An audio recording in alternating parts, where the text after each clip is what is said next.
12월 22일 바이블 틀링으로 전도서를 묵상합니다. 오늘은 전도서 9장 후반부 말씀입니다. 10절부터 보겠습니다.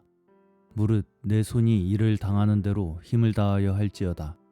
내가 장차 들어갈 음부에는 일도 없고 계획도 없고 지식도 없고 지혜도 없음이니라. 솔로몬은 이렇게 우리에게 주어진 매일의 일들을 힘을 다해서 하라고 말합니다. 솔로몬은 우리에게 세월을 아껴서 후회 없이 인생을 사는 법을 말해줍니다. 그것은 날마다 기쁨과 감사함으로 가족들과 사랑하며 사는 것입니다. 이단적인 신앙은 바로 이런 점에서 벗어나게 하는 사상적 구조를 가집니다. 하나님을 위한다고 하면서 가족과 친척과 사랑하는 자들과 등지게 합니다. 금욕주의적인 사상은 혼인을 금하고 어떤 음식은 먹어서는 안 된다고 하는 것으로 신앙생활이라고 생각하게 합니다. 그것은 골로새서 2장에서 지적하는 금욕주의이지 그리스도인의 정상적인 신앙이 아닙니다. 전도서는 아내와 자녀와 성도와 이웃과 기쁨 속에 하루하루를 살아가라고 가르칩니다. 11절 내가 돌이켜 해 아래서 보니 빠른 경주자라고 선착하는 것이 아니며 유력자라고 전쟁에서 승리하는 것이 아니며 지혜자라고 식물을 얻는 것이 아니며 명철자라고 재물을 얻는 것이 아니며 기능자라고 은총을 입는 것이 아니니 이는 시기와 우연이 이 모든 자에게 임함이라. 솔로몬이 살펴보니 반드시 지혜로운 사람이라고 해서 돈을 많이 버는 것이 아니고 지혜롭고 똑똑해도 출세하지 못하고 가난한 사람이 있더라는 것입니다. 또한 기능자라고 해서 은총을 얻는 것도 아니더라는 것입니다. 이 세상에는 시기와 우연이 있다고 말합니다. 하나님의 섭리라고 설명할 수밖에 없는 우연적인 일처럼 보이는 일들이 이 세상에서는 발생합니다. 12절 대저 사람은 자기의 시기를 알지 못하나니 물고기가 재앙의 그물에 걸리고 새가 올무에 걸림같이 인생도 재앙의 날이 호련히 임하면 거기 걸리느니라. 사람은 자기의 시기를 알지 못한다고 말합니다.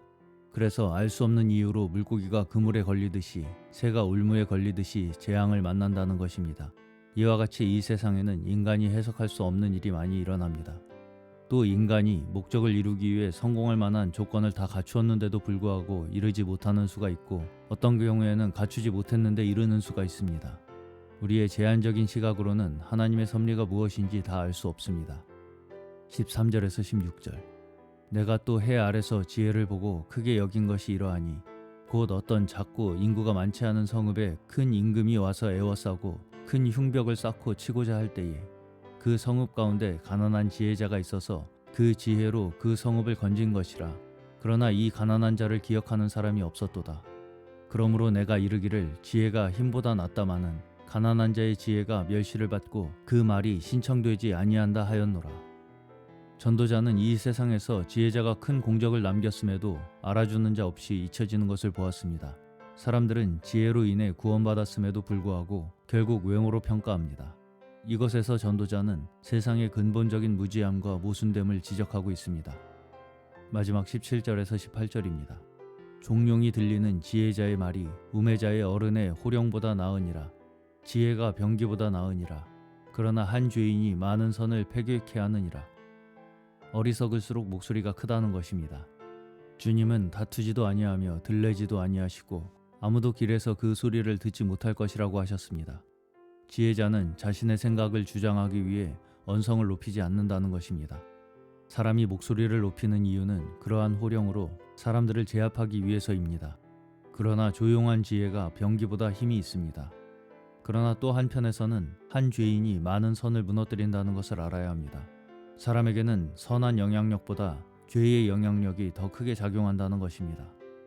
오늘도 스스로 자랑하는 자들의 미련함을 깨닫게 하시며 오직 하나님의 섭리 가운데 거하는 것만이 참된 지혜임을 깨달아 기쁨과 감사함으로 살아가는 저희 모두 되시기를 주님의 이름으로 축원합니다.